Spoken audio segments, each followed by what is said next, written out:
मुझे प्यार से कहिए। शासन में लगभग 1.5 घंटों से हम संत महात्मा के वाणी को श्रवण कर रहे थे। शासन में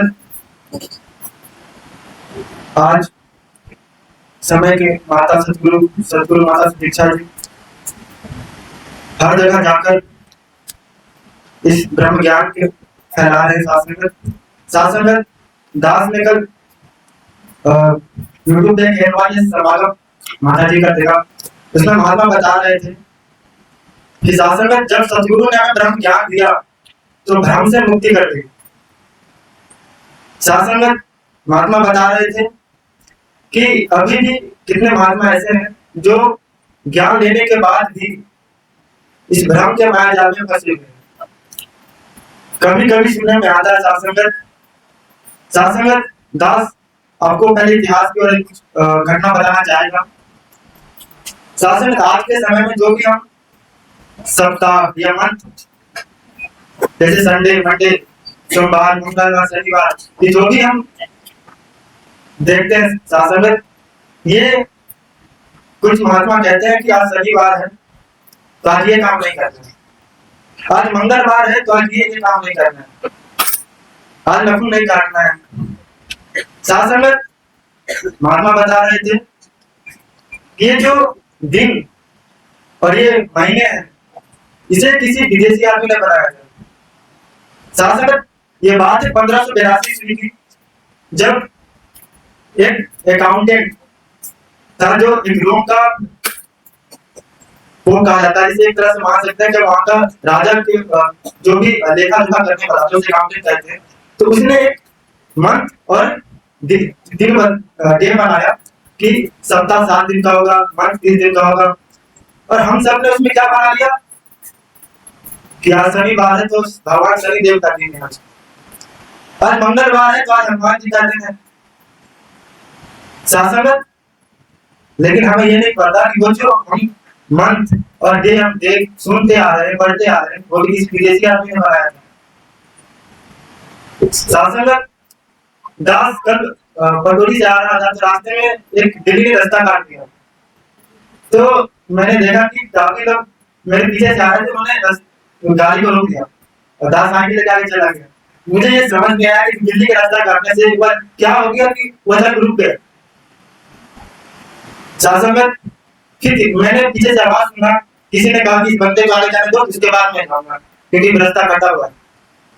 शासन यही ज्ञान यही अज्ञान सतगुरु हमारे हटाते हैं, दूर करते हैं। शासन अगर ब्रह्म ज्ञान लेकर के इसमें फंसे हुए हैं तो कहीं ना कहीं हम सतगुरु के बताए हुए रास्ते को मान नहीं रहे हैं, उससे चल नहीं रहे हैं।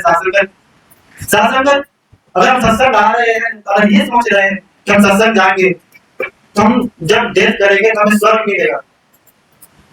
शासन दास जब दिल्ली में गया था तो वहां पे महात्मा ने विचार दिया, वो बता रहे थे कि हम सत्संग आ रहे हैं तो इसका मतलब ये नहीं कि आपको स्वर्ग मिलेगा, आप रोज सत्संग आ रहे हैं तो स्वर्ग मिलेगा मरने के बाद, गारंटी है। शासन उन्होंने बताया जब हम सत्संग में आ रहे हैं सतगुरु के बताए हुए बात पे चल रहे हैं तो आपका जीवन ही स्वर्ग जैसा बन जाता है। और हम ये सोचते हैं कि हम सत्संग कर रहे हैं तो मरने के बाद हम स्वर्ग में जाएंगे। शासन आज समय का सतगुरु हमें समझा रहे हैं कि सत्संग सुनने से हमारे विचार का परिवर्तन होता है। शासन में जब विचार का परिवर्तन होता है तो हमारा व्यवहार बदलता है। शासन में अगर हम सत्संग आ रहे हैं और हमारी फैमिली घर पर है तो हमारी फैमिली को उन्हें सत्संग का ज्ञान महात्माओं का विचार श्रवण तभी कर पाएंगे जब उन्हें सत्संग में लेके आएंगे।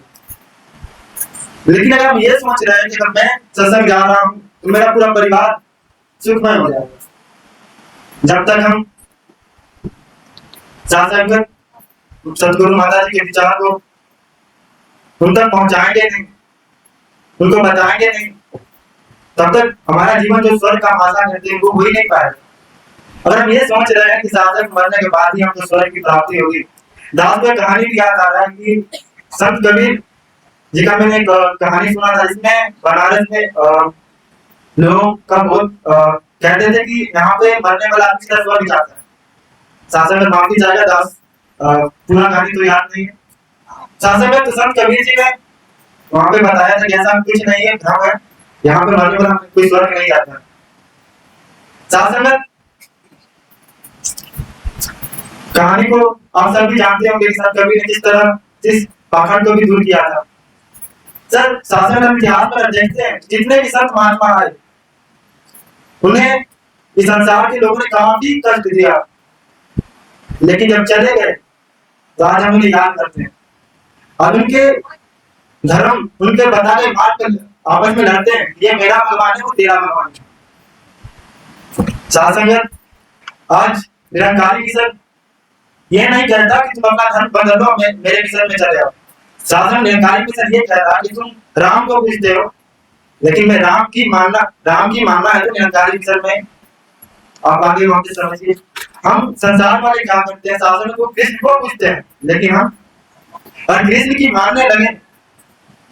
शासन वही सतगुरु माता जी चाहते हैं कि अगर हम सतगुरु नानक जी के बात उनके बताए मार्ग पर चलते हैं और उनके बताए मार्ग से अगर हम थोड़ा सा भी उनकी बात को अवहेलना करते हैं शासन तो शासन हम आज सतगुरु माता जी यही कह रहे हैं कि बाबा उदासी जी ने यही कहा है कि हमें हमेशा अपने बच्चों को अपने फैमिली को सत्संग में लेके आना है, और इस यही वजह है कि हमारे निरंकारी में सत्संग होता है, उसे बाहर सत्संग भी कराया जाता है ताकि उनका विचार बढ़े, बचपन से इनमें अच्छी भावना है। साथ संगत